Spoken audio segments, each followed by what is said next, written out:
¿Dónde estábamos? Ah, sí, claro, lo de productividad. Sí, sí, sí. Hojas de cálculo. Incluye algunas cosas para ahorrar tiempo. Oye, no voy a mentirte. Estoy un poco distraído ahora. Mira, aunque tus avances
Buenos días.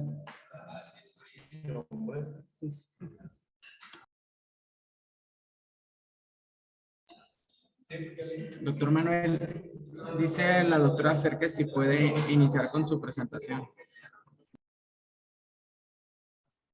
Claro que sí, muy buenos días a todos. Bien. Momentito.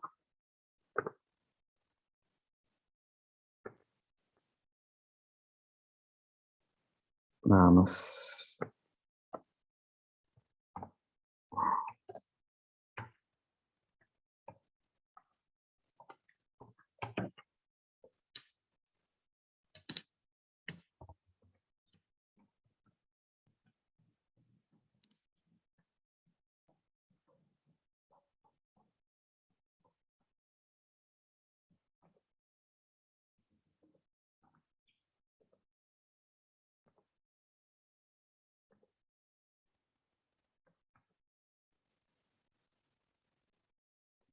Muy bien.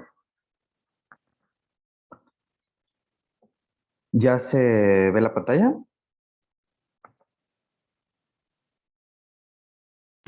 Sí, ya se ve. Nada más me esperas tantito para conectar la bocina para escuchar aquí, por favor.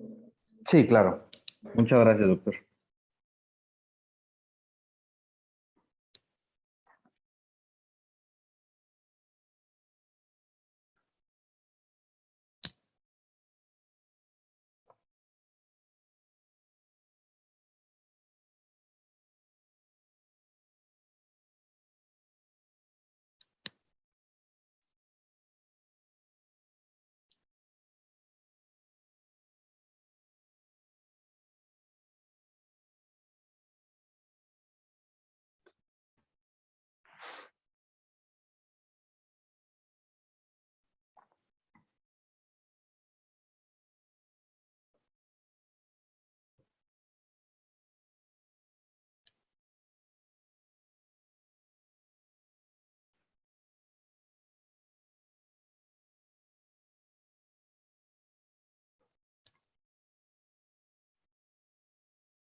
Doctor Manuel, ¿puede hablar para ver si escuchamos, por favor?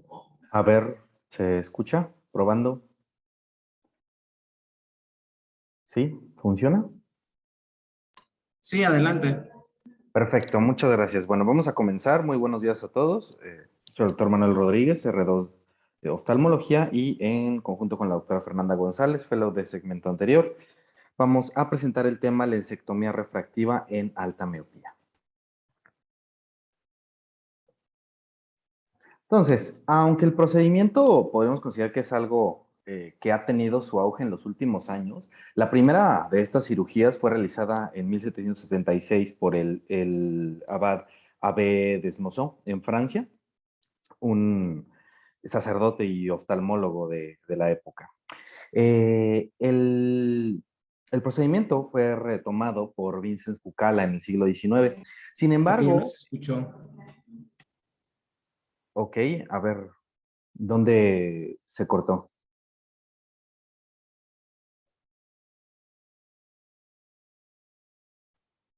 ¿Se escucha?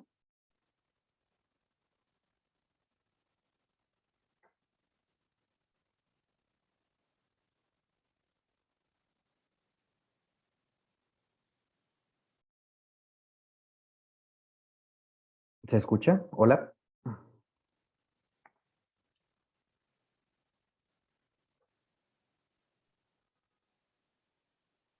En Zoom sí se escuchaba bien, doctor.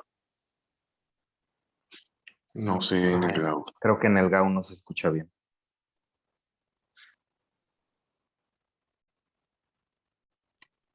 Doctor Manuel. Mándeme. Lo escucho, doctor José.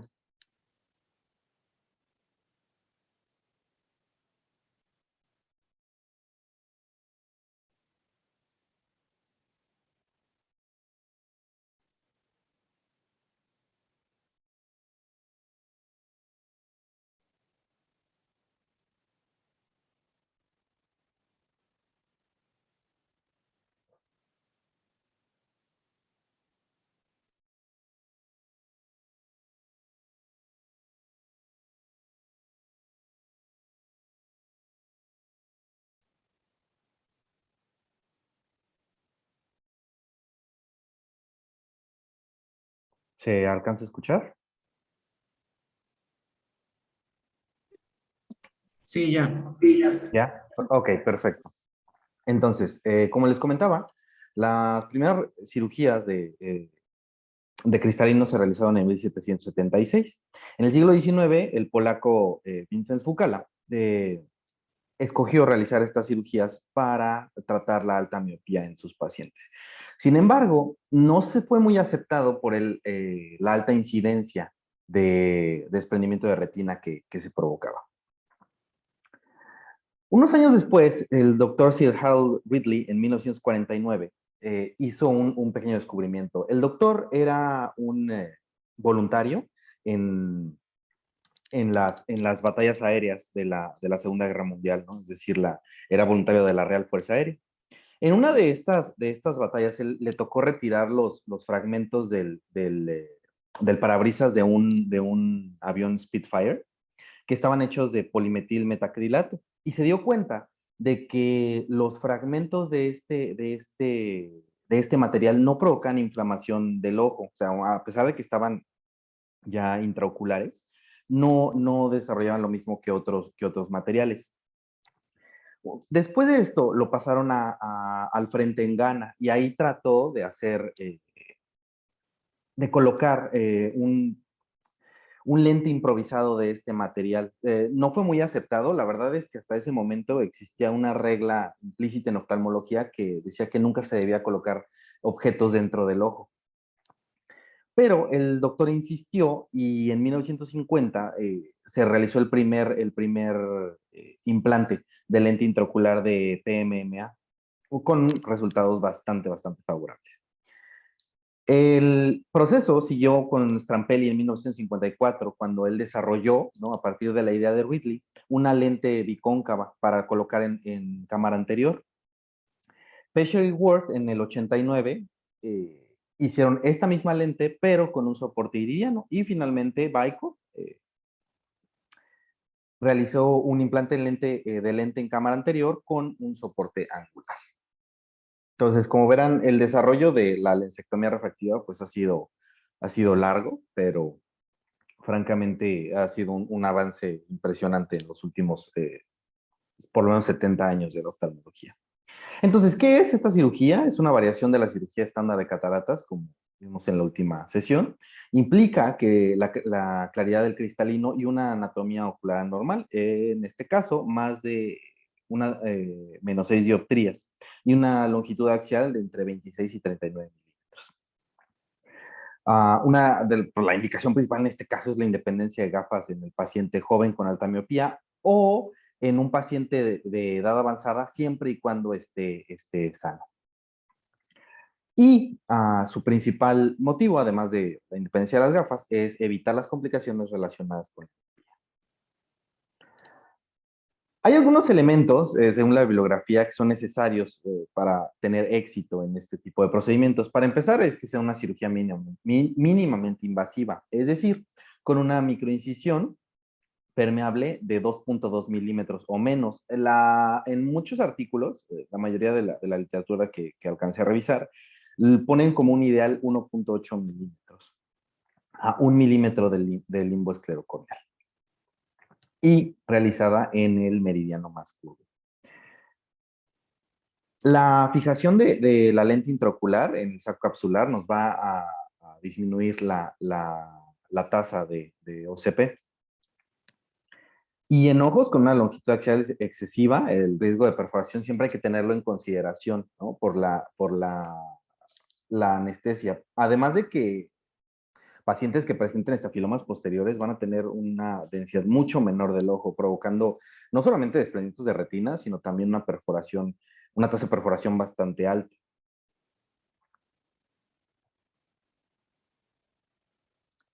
Algunas otras consideraciones especiales a tener en ese tipo de procedimientos, para empezar, es el uso de material viscoelástico dispersivo, porque hay que evitar a toda costa los daños corneales en la medida de lo posible.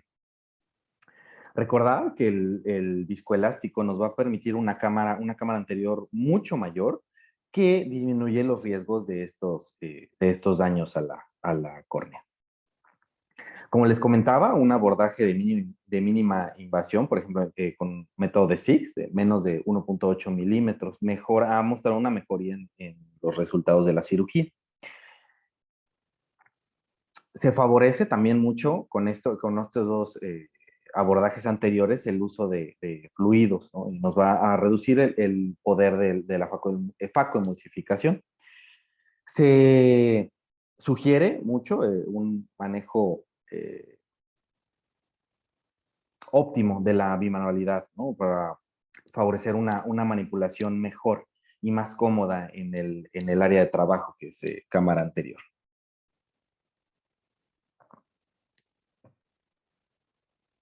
Ahora, en cuanto a la elección de la lente, realmente no es diferente a la elección de lente en una cirugía estándar de cataratas. En el caso de una longitud axial grande, utilizamos la fórmula SRKT. Y como siempre, pues una refracción posoperada ideal se espera que tenga un leve grado de miopización.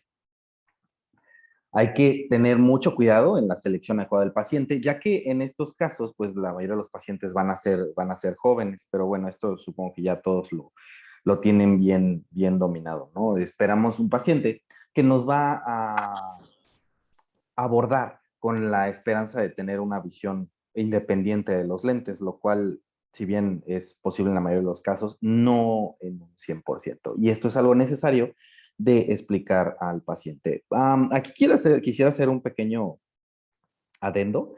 La la Universidad de Oftalmología de Michigan sí sugiere mucho, encarecidamente, la explicación al paciente siempre, no solamente de los riesgos que va a implicar la cirugía, sino también cuál es la expectativa visual del paciente, ¿no? Porque muchas veces se nos pasa, ¿no? Asumimos que el paciente ya viene con cierta idea de cómo va a ser la cirugía y aunque podemos explicarle los riesgos, aunque podemos darle a entender todo lo que implica una cirugía de este tipo, el paciente trae sus propias ideas sobre el procedimiento. Y si no se llegaran a cumplir, incluso si desconocemos cuál va a ser su expectativa, pues sí podemos presentarnos sí podemos tener a un paciente un poco inconforme, que obviamente va a ser un problema durante un tiempo después de la cirugía. En cuanto al procedimiento de elección de lente, la bibliografía sugiere, para empezar, una biometría de ultrasonido óptico, una biometría de inmersión y el uso de la fórmula Haigis. Incluso el artículo que les compartí el día de ayer, en el cual está basado gran parte de esta presentación, nos sugiere el uso de la fórmula Holaday 2, que tiene en cuenta las disparidades del segmento anterior y se agrega a las longitudes axiales el diámetro corneal de white to white, así como el grosor de la lente.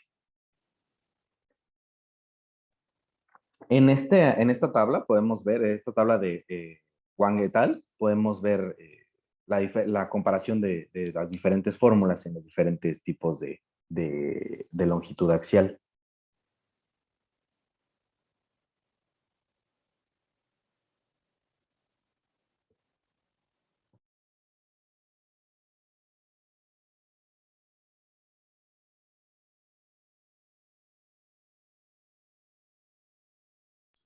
Ay, perdón, silencié el micrófono, disculpen.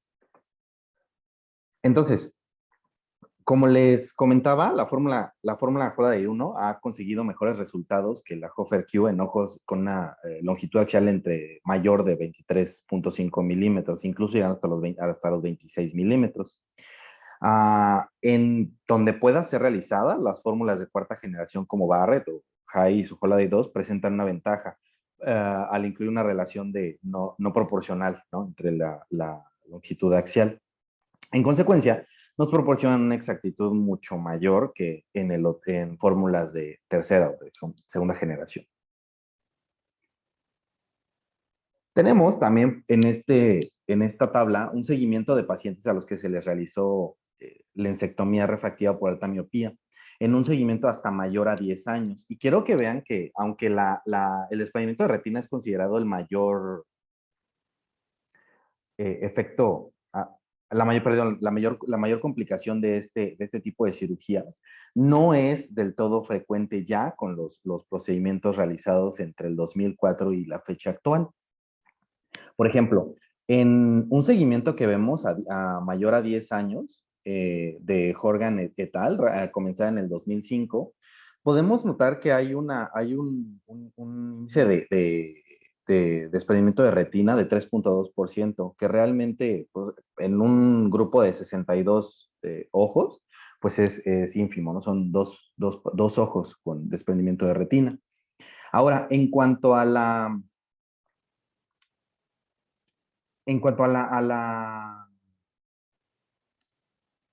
perdón, ay, disculpen.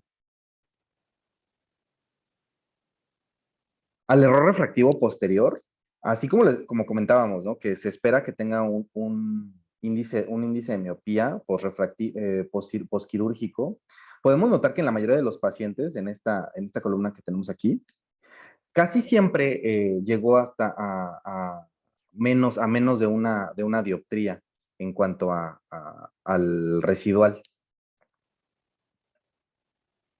Ahora, en cuanto a las complicaciones, como bien mencioné, la mayor de ellas es el desprendimiento de retina, pero su incidencia en la mayoría de la literatura es alrededor del 8.1 del 2% al 8%, es decir, 1 en 8.500 ojos, lo cual aumenta en cuanto a mayor es la miopía del paciente. En ojos que tienen menos de un -10, la incidencia es de 1 en 850 ojos. Ahora, también hay que tener en consideración los cambios vítreos que no ocurren en la vejez, es decir, para la mayoría de los pacientes que se van a someter a estos procedimientos. No sé si ustedes, pero por lo menos aquí en Guasave sí han venido varios pacientes, por lo menos 10 en este mes, con alta miopía, que desean someterse a este procedimiento. Entonces, el hecho de que el paciente sea joven, pues sí nos va a implicar que va a tener una mayor incidencia de lesiones retinianas predisponentes, factores iatrogénicos de la cirugía refractiva y un efecto de descompensación en el vitrio. Entonces, En cuanto al desprendimiento de retina, algunos factores de riesgo a considerar, para empezar, es el aumento de la longitud axial que te llevamos platicando toda la presentación, pacientes menores de 50 años, pacientes masculinos de raza caucásica, degeneraciones retinianas periféricas, opacidad de cápsula posterior y, por supuesto, la capsulotomía. Complicaciones a corto plazo, además del desprendimiento de retina, tenemos el edema macular quístico, que si bien ya es de por sí una complicación en cirugía de cristalino, pues aquí es algo que tenemos que tener a consideración, pues se puede manifestar en las semanas posteriores a la cirugía. Es directamente proporcional a la longitud axial, es decir, a una mayor longitud axial vamos a tener un mayor índice de edema macular quístico. La única profilaxis marcada en la literatura es realizar este tipo de cirugía en miopes que ya presenten desprendimiento de vítreo posterior.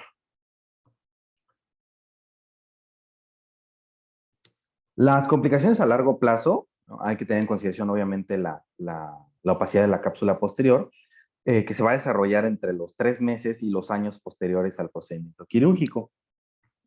Cada milímetro de la longitud axial cuenta para el desprendimiento de retina después de la capsulotomía por Yaja. Podemos ver cómo, de nuevo, la longitud axial es directamente proporcional a las complicaciones que va a presentar el paciente. Entonces, esto nos lleva a hacer un énfasis en tener siempre en consideración esta medida. ¿Cómo podemos prevenir una OCP temprana? La única profilaxis igual marcada es una capsulorhexis que cubra la óptica de la lente.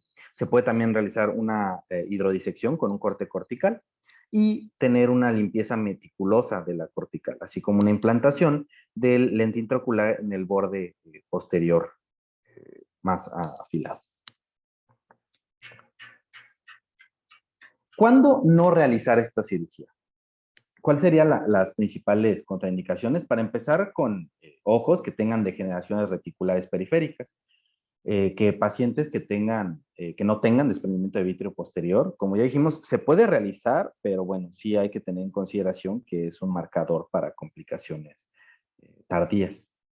Grietas de laca en miopía alta o neovascularización en el ojo contralateral. Las grietas de laca son estiramientos mecánicos de la coroides que van a producir roturas en la membrana de Bruch, especialmente del área macular. Tiene una apariencia amarilla con formas lineares o ramificadas. Incluso también se pueden alcanzar a ver como estrellas. También en los ojos con presbicia o degeneración macular que esté asociada a la edad y que haya comenzado en el ojo contralateral al que vamos a operar. Por cierto, las grietas de laca ocurren normalmente en adultos con longitudes axiales mayores a 29 milímetros. Ahora, la técnica quirúrgica actual, obviamente vamos a hacer un repaso muy rápido. Para empezar, hay que comenzar con anestesia tópica vigilada, obviamente, o perivulvar, nunca retrovulvar, o por lo menos tratar de evitarla en lo posible, porque tenemos una alta probabilidad de dañar el globo ocular, ¿no? Por la presencia de estafilomas, es decir, una esclera mucho más adelgazada. Comenzamos con una incisión corneal de entre 2.5 y 4 milímetros en función del lío que vayamos a colocar y del astigmatismo que queramos corregir. Recordemos que hacer la incisión en el eje más curvo va a disminuir dicha curvatura. La capsulorhexis debe de ser amplia para disminuir el riesgo de contracción de la cápsula posterior, pero debe de ser lo suficientemente debe estar realizada, de manera que podamos cubrir la óptica de la lente, que, como ya mencioné, es una forma de disminuir las complicaciones. Pasamos a la emulsificación con ultrasonido o incluso se puede llegar a realizar una facoaspiración simple. Incluso para lugares que tengan el aparato disponible, el Aqualase de Alcon, no estoy patrocinado, por cierto, se puede llegar a realizar facolisis hídrica. La inserción de un anillo capsular debe de considerarse cuando tengamos un cristalino luxado que busca estabilizar la lente manteniendo la expansión del saco, así como contrarrestar la retracción capsular. Después vamos a realizar el implante endosacular de la lente y debe de quedar recubierta por una capsulorhexis bien hecha. En séptimo lugar, séptimo paso, tenemos la hiperhidratación de la incisión o el uso de una sutura de nylon de 10 ceros. Algunas consideraciones especiales sobre la lente intraocular. Para empezar, hay que tener en consideración que vamos a implantar una lente intraocular difractiva, siempre y cuando sea posible en este tipo de cirugías. La fijación escleral solamente en caso de ser necesaria. Y un intercambio de la lente por un error refractivo no solucionable con láser excimer, es decir, pacientes, pues, bueno, con una miopía magna. Ten en consideración que se puede realizar un procedimiento de piggyback para corregir la visión cercana. Perdón, también una última cosa sobre la fijación. Además de la subluxación, también hay que tener en consideración que vamos a tener un paciente con debilidad zonular en pacientes de edad avanzada. Entonces, también es una indicación para la fijación escleral. Les tengo dos videos sobre el procedimiento. Una animación digital realizada por la Academia Americana de Oftalmología. During refractive lens exchange surgery, your Perdón, no se escucha, ¿verdad? ¿O sí? El video. Sí se escucha. Perfecto, gracias. During refractive lens exchange surgery, your ophthalmologist will make a small opening in the side of your cornea. He or she will insert a pen-shaped instrument through the opening to reach the lens. This instrument uses a special type of energy to break up the center of your natural lens. Then it will carefully suction out those lens pieces. Your surgeon will then insert an artificial lens called an intraocular lens, or IOL. This IOL will stay in your eye permanently. The new lens lets light pass through and focus properly on the retina, bringing back clear vision. Tengo un segundo video, pero les quise colocar que tiene una explicación francamente sencilla para el procedimiento, porque las guías norteamericanas tienen un acierto, a mi parecer, y es que hacen muchísimo énfasis en todo lo que hay que explicarle al paciente. No solo el preguntarle cuál es su expectativa sobre la cirugía, sino también todo el tiempo hacer énfasis en cómo se va a realizar el procedimiento. El paciente no tiene idea de lo que se le va a hacer. El paciente ignora totalmente los procedimientos en oftalmología. Solo sabe que se le va a operar su ojo. Entonces, les sugiero encarecidamente que traten de hacerles la mayor explicación al paciente que ustedes puedan. Tienen que hacer que el paciente por lo menos entienda lo básico del procedimiento. ¿Por qué? Porque, como les comento, en Estados Unidos hacen mucho énfasis en esto por el mayor índice de demandas que se realizan, que se podrían evitar con un consentimiento informado bien realizado, pero también con una explicación más amplia de lo que se le va a realizar al paciente. Tuvimos la experiencia ayer con una paciente que se operó en el general de aquí de Guasave, que dijo que se le había dejado un fragmento de algo. Llegó a escuchar durante su procedimiento quirúrgico de cirugía de catarata. Entonces, cosa que se hubiera evitado, la paciente la verdad estaba bastante molesta, estaba pensando en demandar al doctor. Gracias a Dios no somos nosotros. Pero sí nos damos cuenta, ¿no? De que se pudo haber evitado si el médico le hubiera explicado que era una posibilidad que quedara un remanente del cristalino, aunque no, obviamente sabemos que no es lo ideal, pero bueno, los accidentes llegan a ocurrir. En este siguiente video, ya dirigido al oftalmólogo, es una cirugía realizada por un doctor hindú. I will be sharing a video of clear lens extraction with intraocular lens implantation in high myopia. Patient was having high myopia of -22 diopters. Laser correction is not possible in such high powers, and unfortunately, anti-chamber space was less and not suitable for phakic IOL implantation. Preoperative detailed retinal examination was performed to rule out any weak peripheral lesions. Capsulolysis of around 5.5 millimeter performed after creating two cyclic incidents. A large capsulolysis must be avoided to reduce the early posterior capsular opacification and decentration of multipiece iron. A 2.2 millimeter clear body incident has been created. Since there is no hard nucleus, procedures are being performed to reduce the nucleus load and good separation of the nuclear plate from the capsular band. In high myopic eye, sudden change in intraocular pressure can cause a deepening of antechamber, which sometimes leads to pain. So I decided not to switch between FIPO and piece and piece. I plan to aspirate the nucleus and the nuclear plate with the help of IE equipment. It took me few more seconds to aspirate the lens, but patient remained comfortable. In high myopic eye, posterior capsule must be given extra privilege.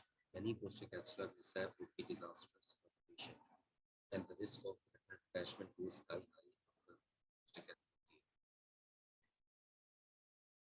after proper cleanup, eye is ready for the lens. I polished the posterior capsule with hydrogel technique and built the antechamber with high viscosity. Only multipiece hydrophobic IVs are available in such low powers. I only avoid using hydrophilic IVs in my patients. Learning techniques of loading and implantations are important to deal with such circumstances. This IVL goes well to a bit larger incision because the tip must move.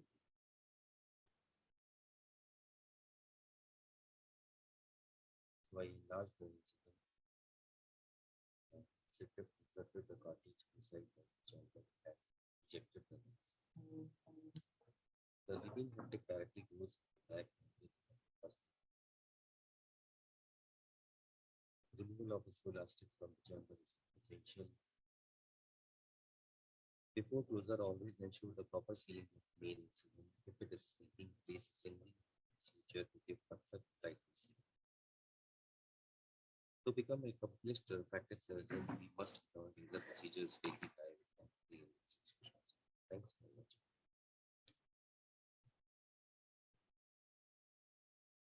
Y listo. Bueno, no sé si hay alguna pregunta, doctora Fernanda, algún comentario al respecto.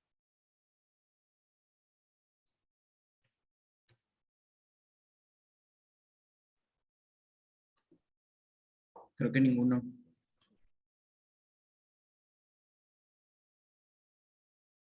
¿No? Bueno, pues es todo por esta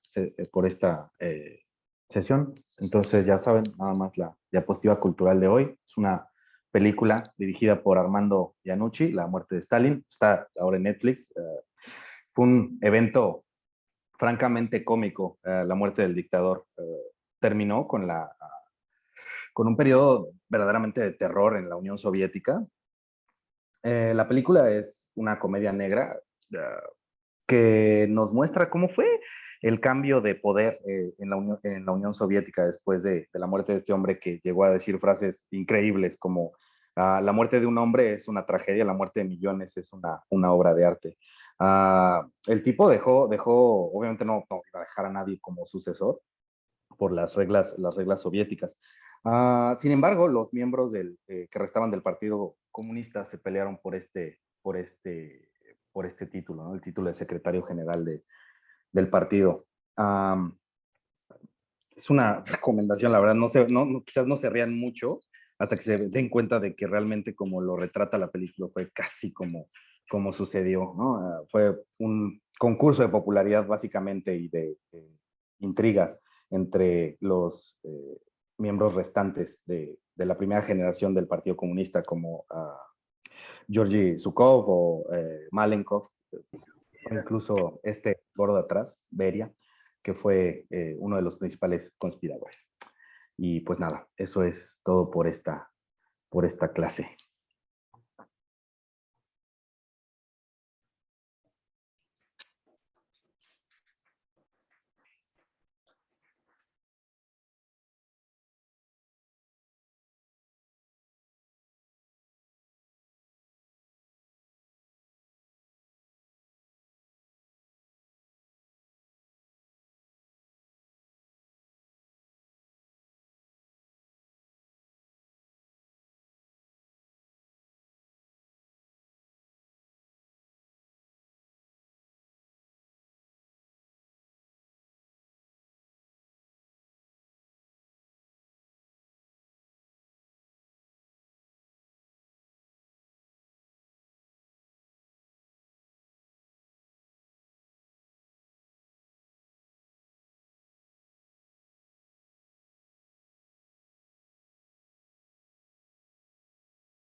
dependiendo del cálculo que les vaya a tocar, les toca negativo, les toca positivo, si toca de 5 a 10, de 0 a 5, de menos 0 a 5 y de menos 10 a 5.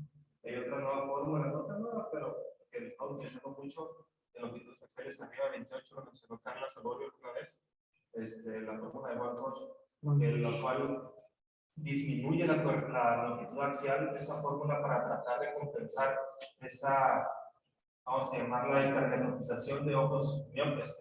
Entonces, al momento de hacer un cálculo, si ustedes les toca un ojo muy miope, vamos a poner que le toca un 0, y lo ponen, les va a quedar hipermétrope. Si hacen caso al cálculo sin hacer alguna corrección, va a quedar hipermétrope. Entonces hagan esa corrección.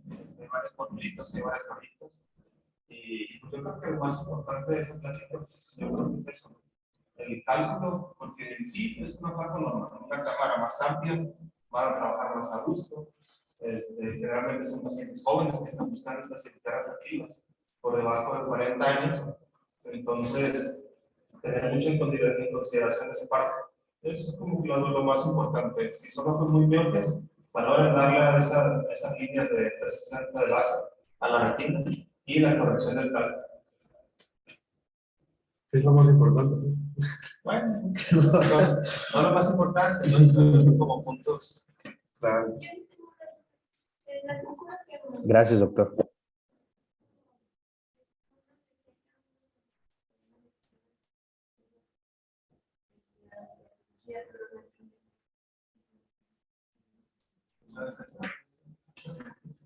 Yo creo que no, porque debemos utilizar con la cama, debemos utilizar el ojo. Entonces, también puede aprovechar, funciona hasta una interfonía.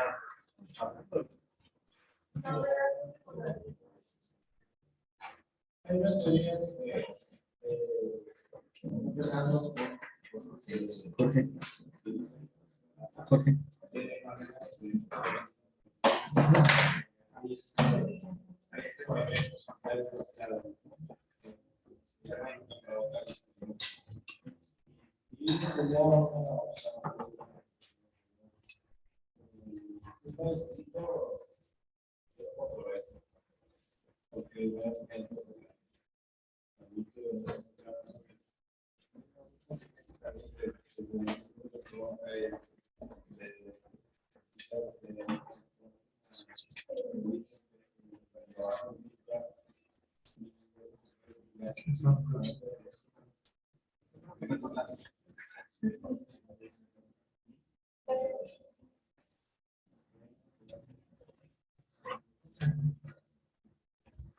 Listo.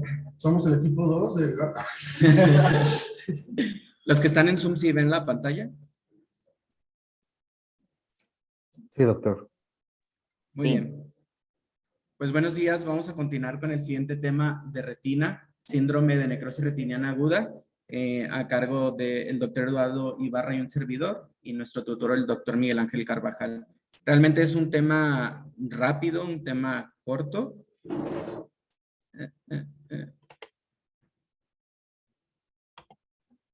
Que vamos a iniciar. Bueno, principalmente desde el año de 1971 se empezó a describir un poco de... Doctor, Ande. perdón, aquí en Zoom no se ve en modo presentación. A ver.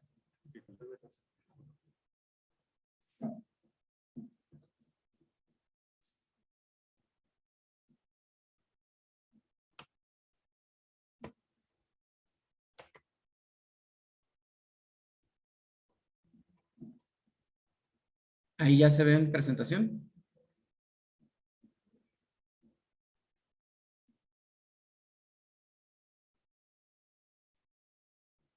Hola. Se ve, avanzó la diapositiva, pero no se ve en modo presentador. Ahí ya. Sí, doctor, ahí está. Ok. Entonces hablábamos que aproximadamente desde 1971 se empezó a describir un poco esta patología. Urayama y colaboradores comunicaron 6 casos de un síndrome aparentemente nuevo que está caracterizado por retinitis necrosante aguda, por vitritis, por arteritis retiniana, coroiditis y por un desprendimiento de retina regmatógeno de aparición tardía. Y fue hacia 1978, 7 años posteriores, cuando se describieron 2 casos similares y dieron al síndrome el acrónimo de BAR, que es síndrome de necrosis aguda bilateral. Fue hasta posteriormente cuando hubo reconocimiento de casos unilaterales y bilaterales asincrónicos, ya la enfermedad se denominó simplemente síndrome de necrosis retiniana aguda o síndrome ARN. Este síndrome se caracteriza principalmente por la aparición inicial de epiescleritis o escleritis, dolor periorbitario, uveitis anterior, que puede ser de apariencia granulomatosa o estrellada, lo cual le va a seguir con una disminución de la visión como resultado de la opacificación del vítreo, retinitis necrosante y en algunos casos neuritis o neuropatía óptica. La retina en estos pacientes va a aparecer como placas profundas multifocales de color amarillo-blanco, como vemos en las imágenes de la derecha, que típicamente van a comenzar en el fondo periférico y luego se vuelven concéntricamente confluentes y se van a extender hacia el polo posterior. Algo característico de la necrosis retiniana es que la mácula con frecuencia se salva. Se va a presentar una vasculitis activa con hemorragias perivasculares, vaina y obliteración terminal de las arteriolas por trombos. En la fase de retinitis activa suele durar aproximadamente entre 4 a 6 semanas, el tiempo durante el cual se puede producir un desprendimiento de retina exudativo. En las imágenes podemos ver en la imagen del centro cómo hay áreas pues ya blanquecinas con vasculitis arterial, y este estado se va a acompañar con una vitreitis marcada y con hemorragias intrarretinianas. En el periodo de resolución, normalmente las lesiones se van a pigmentar en forma periférica, comenzando con sus márgenes posteriores. Puede haber grandes desgarros en la unión de la retina sana con la retina necrótica y van a ir dejando estas lesiones una apariencia escalopada o fenestrada, como se ve en la imagen de la izquierda en los bordes. Esta retinitis activa está aproximadamente, como lo mencionamos en la otra diapositiva, entre 4 a 6 semanas y el 75% de los ojos van a presentar un desprendimiento de retina remactógeno si no son tratados. El ojo contralateral se va a afectar en un 36% y en pacientes con HIV positivo el curso puede ser de manera fulminante. Los pacientes con necrosis retiniana pueden desarrollar meningoencefalitis, por lo cual estos pacientes pues deben de ser evaluados minuciosamente. Incluso en pacientes con necrosis retiniana que no están inmunocomprometidos y que no tienen evidencia clínica de encefalitis, la resonancia magnética en estos casos pues van a mostrar lesiones en el geniculado lateral, en las vías ópticas y en el quiasma, lo que nos va a sugerir todo esto una diseminación viral a través del sistema nervioso central por transporte axoplasmático desde las células ganglionares de la retina. Se ha encontrado una explicación para todo esto en modelos con ratones, en donde hay evidencia que muestra que la infección por el virus de herpes simple 1 puede progresar a través del quiasma óptico de un ojo al otro y a lo largo de las vías visuales que van a conducir a esta meningoencefalitis. Entonces, el ojo contralateral está afectado aproximadamente en el 36% de los casos que no se tratan. En cuanto a epidemiología, realmente tiene una incidencia baja de 0.63 casos por millón de habitantes por año. El rango de edad es entre los 10 y los 94 años, o sea, es un rango demasiado amplio, pero se presenta más en pacientes jóvenes. La incidencia entre hombres y mujeres pues es casi igual y ocurre mayormente con frecuencia en pacientes que están sanos. Tiene una relación muy ligada con la familia de herpes virus, entre lo que son varicela zoster, virus de herpes simple 1 y 2 y el citomegalovirus, y está más frecuente asociado a una reactivación de virus de varicela zoster. Algunos pacientes presentan necrosis retiniana antes o después o al mismo tiempo, algunas manifestaciones cutáneas por infección de varicela zoster, como vemos en la imagen de la derecha. Y también se ha observado necrosis retiniana unilateral después de queratitis por herpes simple. Está relacionado con numerosos informes donde varios medicamentos pueden participar en el desarrollo de esta necrosis retiniana y aumentar este riesgo. Entre ellos tenemos terapia con natalizumab para la esclerosis múltiple, inmunizaciones contra varicela zoster e incluso inmunizaciones contra influenza. Se ha visto también algunos casos después de inyecciones de esteroides intraoculares o perioculares, como en ejemplo también los implantes intravítreos de Osurdex y Reticer. Pero realmente la incidencia pues se desconoce actualmente porque es poco rara. Son casos aislados que se han presentado después de este tipo de inyecciones intravítreas. Para los diagnósticos diferenciales, la Sociedad Estadounidense de Uveitis publicó estos criterios en 1994, los cuales tenemos en la tabla criterios que son requeridos y criterios que nos pueden apoyar al soporte del diagnóstico de esta enfermedad. Dentro de los requeridos tenemos uno más focos de necrosis retiniana con bordes discretos, localizados en la retina periférica, una progresión rápida de la enfermedad en ausencia de terapia, progresión circunferencial de la enfermedad, evidencia de vasculopatía oclusiva y afectación arteriolar, una reacción inflamatoria prominente en el vitrio y en la cámara anterior. Y dentro de los criterios de soporte tenemos una neuropatía óptica o atrofia, escleritis y dolor. Realmente el diagnóstico pues depende únicamente de hallazgos clínicos observados y de la progresión que va a tener la enfermedad. Tenemos todos estos diagnósticos diferenciales de la necrosis retiniana aguda, entonces son demasiados, por lo cual en ocasiones el diagnóstico puede tornarse confuso. Aunque pues todo este diagnóstico está basado en la sintomatología y los signos del paciente, es importante también prestar atención en la historia clínica auxiliar y en pruebas de laboratorio que nos van a dar un soporte. Y algo muy importante es que evaluemos el nivel de inmunocompetencia del paciente, porque si tenemos el conocimiento que el paciente es cero positivo a VIH o a sífilis, nos va a ayudar a establecer un diagnóstico pues mucho más adecuado. Una de las pruebas más sensibles para apoyarnos como soporte de este diagnóstico es la reacción en cadena de la polimerasa sobre pues los virus de la familia de herpes.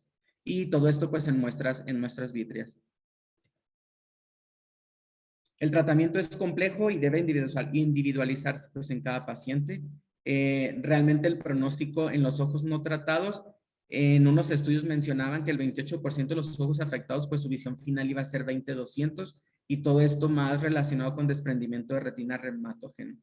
Ya el advenimiento de terapias antivirales y técnicas de vitrectomía pues han disminuido la pérdida de la visión, logrando pues rescatar muchas retinas en casos de varios pacientes. El tratamiento, esta es la base del tratamiento, se inicia con aciclovir vía oral, intravenosa, 500 miligramos cada 8 horas por 14 días. Después se prosigue con aciclovir en vía oral, 800 miligramos por 6 semanas. Podemos utilizar también anciclovir y foscarnet en casos de enfermedad grave y también apoyarnos con un corticosteroide como prednisona de 0.5 miligramos por kilo a 48 horas después de haber iniciado el tratamiento intravenoso. Hay muchos estudios en el libro de Ryan, mencionaba varios tratamientos que se han aplicado para estar descubriendo la enfermedad, pero pues todo va guiado a tratar el virus de la familia de herpes. Después de la administración intravenosa de aciclovir, que mencionamos que eran 500 miligramos dividido en 3 dosis, se observó por primera vez que las lesiones retinianas retrocedían a los 3.9 días de que se iniciaba la terapia. No se desarrollaron nuevas lesiones y las lesiones existentes no progresaron. Entonces tuvo realmente buenos resultados el iniciar con el tratamiento intravenoso. En un estudio de 13 ojos, 12 pacientes con necrosis retiniana, la incidencia de desprendimiento de retina a pesar de la terapia con aciclovir fue de un 84%. También el uso del láser profiláctico pues ha sido un tema de debate en los últimos años y varios estudios han demostrado el beneficio de la fotocoagulación con láser profiláctica posterior en las áreas de retinitis activa, pero también otros estudios han encontrado una disminución en el riesgo de desprendimiento de retina con la profilaxis con láser. También el uso de técnicas microquirúrgicas modernas con aceite y silicona intravítrea, con intercambio de aire líquido, fotocoagulación con láser, taponamiento con gas de acción prolongada, pues ha ayudado a a controlar o a disminuir el riesgo de desprendimientos de retina reumatógeno recurrentes. Varios estudios han analizado si la vitrectomía profiláctica podría mejorar los resultados. Sin embargo, uno de los estudios más grandes que se hizo fueron en 48 ojos tratados versus con 56 ojos tratados convencionalmente. O sea, fueron 48 ojos tratados con vitrectomía profiláctica y 56 ojos tratados con medicamento normal, ¿no? Y pues realmente no se encontró mejoría en el resultado utilizando la profilaxis de vitrectomía. Bueno, pues para finalizar como nota, como les decía, es un tema pues bastante corto, como nota o como, vamos a decir conclusión, pues el síndrome de necrosis retiniana aguda sigue siendo un trastorno descrito recientemente.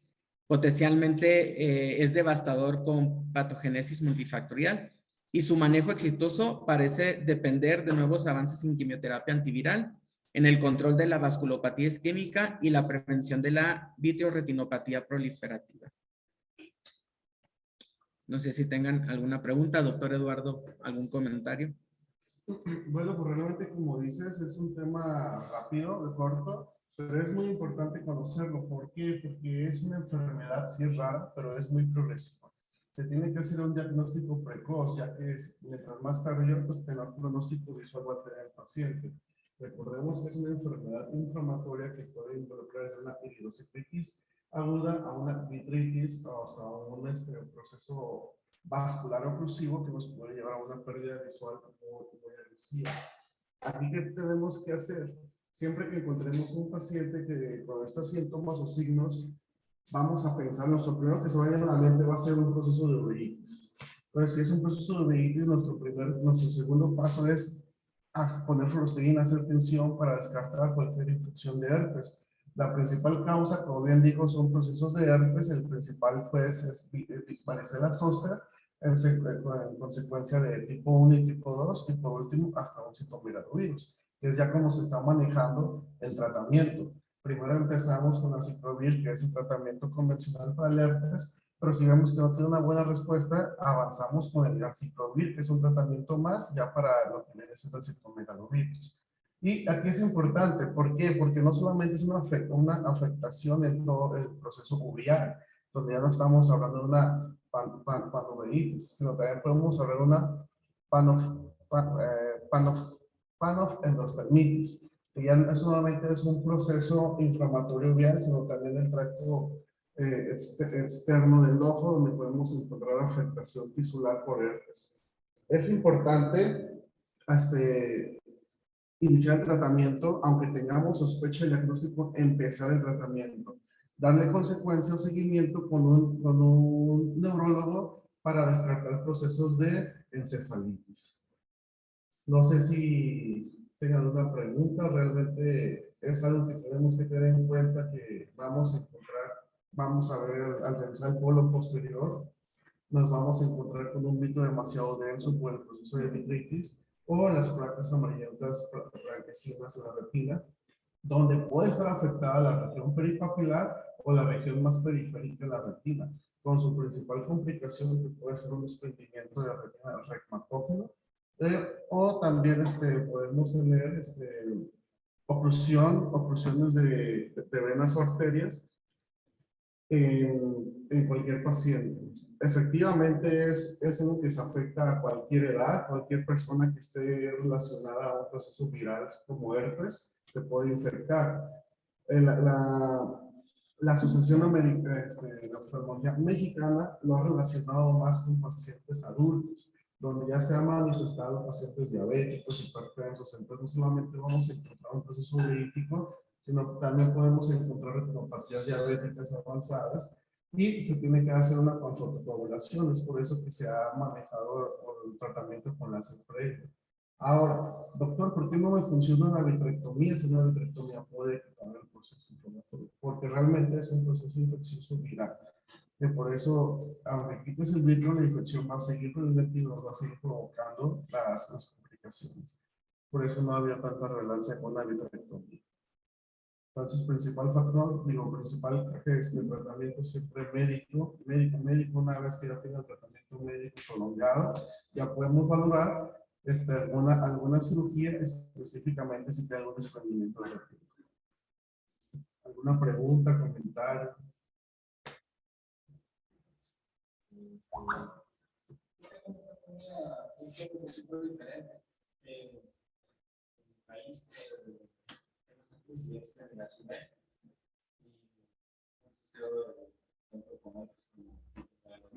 Ah, sí. Incluso, una de los pacientes, esta referencia, tenía otros pacientes para screening,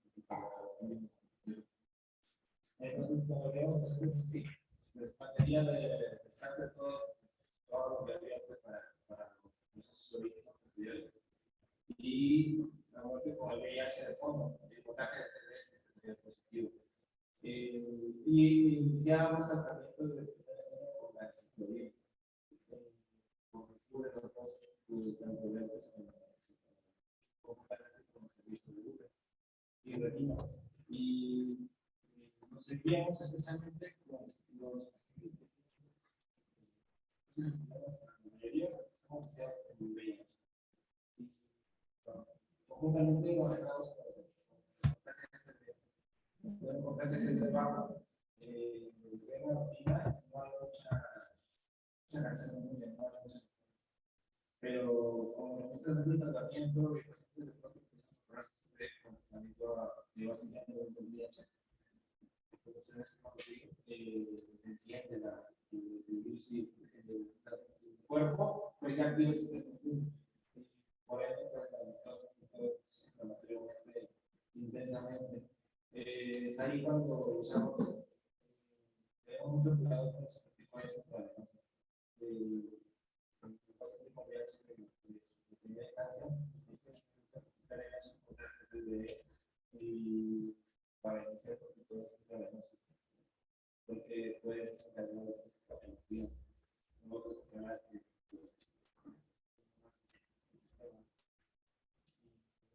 y la ocasión de que tenga mucho cuidado cuando van a tomar pacientes con VIH,